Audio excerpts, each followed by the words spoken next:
ഒരു റീല് കാരണം ലിപ്സ്റ്റിക് വാങ്ങലേ നിർത്തിയെന്ന് പറഞ്ഞാൽ വിശ്വസിക്കുമോ?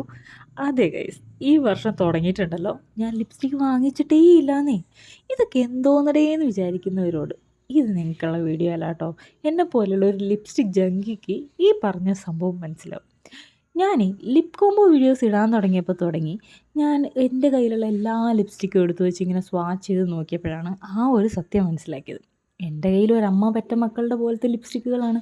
എല്ലാം ഒരേ ബ്രൗൺ ഷെയ്ഡുകൾ, ഒരിച്ചിരി വ്യത്യാസം, ചിലതൊക്കെ വ്യത്യാസം പോലും ഇല്ലാത്ത ഷെയ്ഡുകൾ, അങ്ങനെയായി.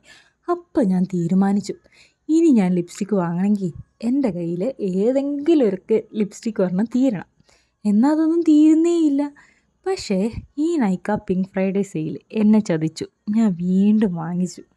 അതിൻ്റെ വീഡിയോസൊക്കെ പതുക്കെ ഇടാം കേട്ടോ. ഇന്നത്തെ ഈ ഒരു നാടൻ ലുക്ക് എങ്ങനെയുണ്ടെന്ന് പറഞ്ഞോളൂ. വെറുതെ ഒരു ചുരിദാർ ഇട്ടപ്പോൾ കുറച്ച് മേക്കപ്പൊക്കെ ഒന്ന് ചെയ്യാമെന്ന് വിചാരിച്ചു. എന്തായാലും എനിക്കിഷ്ടപ്പെട്ടു. എന്താ അഭിപ്രായം എന്ന് പറഞ്ഞോളൂ കേട്ടോ. Okay, by.